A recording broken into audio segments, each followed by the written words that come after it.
Right now, several major stores are rolling out brand new holiday fees, and most shoppers don't even know these changes have already started. And with Christmas shopping about to kick into high gear, these charges could easily sneak up on you if you're not looking for them. Today, I'm going to walk you through what's happening and which stores are involved this season. And in a minute, I'll show you the simplest ways to work around these new fees and keep more money in your pocket this holiday season. So, let's break this down before anyone gets hit by surprise fees. Why policies changed stores across the country have been quietly updating their policies ahead of the holidays. These changes aren't announced loudly on the front page of their website. They're buried in long return or service policy sections that most people never read. But shoppers have started noticing little things. A shorter return window here, a new charge there, or a different message when they try to start a return online. And because the holidays are when people buy more than usual, any shift in store policies has a much bigger impact this time of year. It's the season when people buy multiple sizes, try things on at home, exchange gifts, or realize something doesn't work only after all the wrapping paper has been thrown away.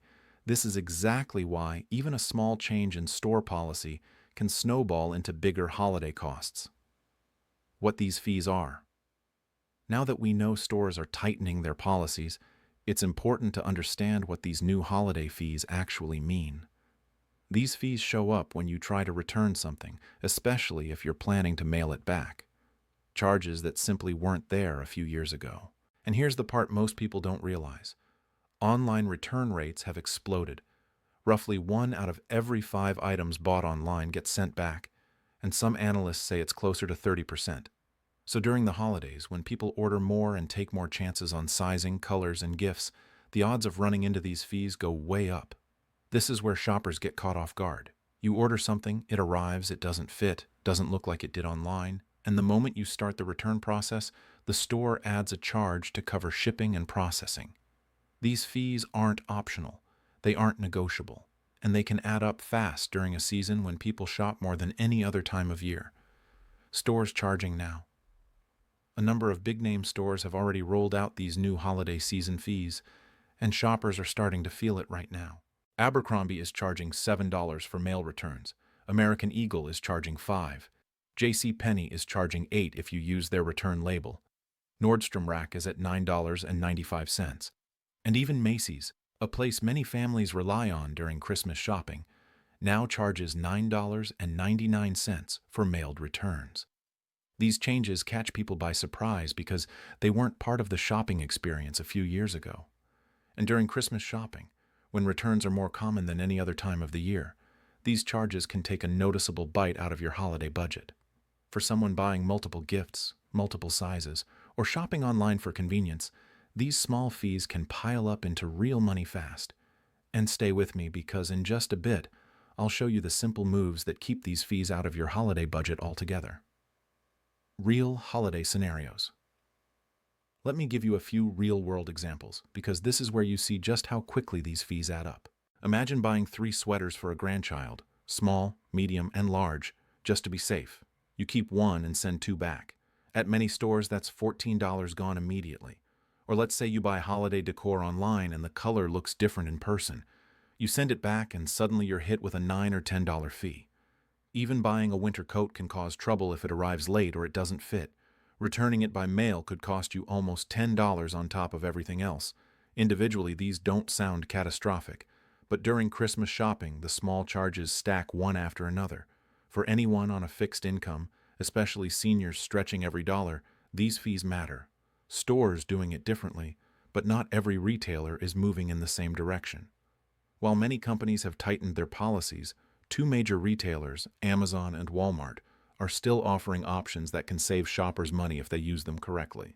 With Amazon, you can still choose label-free, box-free returns through places like Kohl's, Whole Foods, or certain UPS locations. As long as you select the right return option, you can avoid fees entirely. Walmart, on the other hand, continues to offer free in-store returns on most items, and in many cases encourages people to return orders directly to their store rather than mailing things back. These 2 companies haven't escaped rising return costs, but their strategies are different because they already have massive store networks and established partnerships that help keep costs down. The takeaway here is simple. If you shop with Amazon or Walmart, returning items in person can keep your holiday budget from getting hit with charges you didn't expect. Shorter holiday windows. Another major change happening this season is shorter holiday return windows. Just a few years ago, many stores offered 60 or even 90 days for returns. Now, more retailers have quietly cut their windows down to 30 days, and a few start the countdown from the shipping date, not the day you actually receive the item. Some stores even require all holiday returns to be completed by early January, no matter when you bought the item. This means if you're buying gifts early or ordering something that ships later than expected, you could run out of time before you even get a chance to return it. Missing that window doesn't just mean the item is stuck with you. It can mean additional fees or losing the refund entirely. This is one of the most overlooked changes this season, and it's catching a lot of people off guard. Why this is happening? Now let's talk about why these changes are happening in the first place, because this part surprises a lot of people. Returns are incredibly expensive for retailers. According to the National Retail Federation, returns now cost U.S. retailers almost $890 billion every single year. That includes sorting, shipping, restocking, repackaging, and dealing with damaged or open items.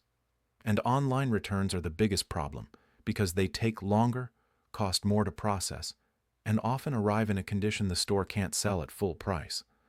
During the pandemic, stores made returns easier to encourage online shopping, but that convenience trained customers into expecting hassle-free returns forever. Many stores ended up losing money on items that were bought in multiple sizes, tried on at home, and sent back. Others dealt with fraud, fake non-delivery claims, people wearing items once for an event and then returning them, or returning items that were clearly used. Now, retailers are trying to protect their bottom line without raising prices, so they're tightening policies instead. During the holiday season, those costs multiply. Returns spike dramatically in December and early January. This is exactly why stores are adding fees now instead of waiting until later.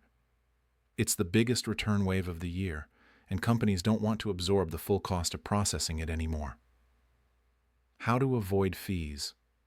Now, let's talk about the part everyone cares about most: how to work around these new fees and keep more money in your pocket this Christmas. The first thing to know is that almost all of these fees apply only when you mail something back. In-store returns are still free at most major retailers, even if they've tightened other parts of their policy. So, if you can return items in person instead of shipping them, it saves money and often gets you a refund faster. If you're shopping at Macy's, there's an easy workaround. Joining their Freestar Rewards program waives the mail return fee entirely. It costs nothing to sign up and can save you money on every return you make. If you're shopping online, especially on Amazon, make sure to choose the label-free, box-free return option whenever it's available.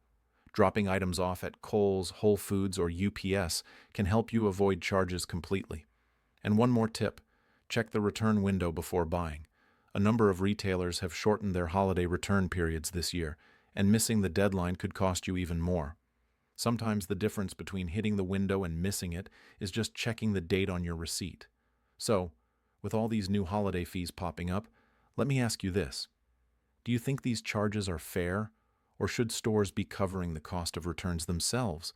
Because depending on how these next few months go, this might become the new normal, especially during the holidays when shopping is supposed to be the easiest time of the year.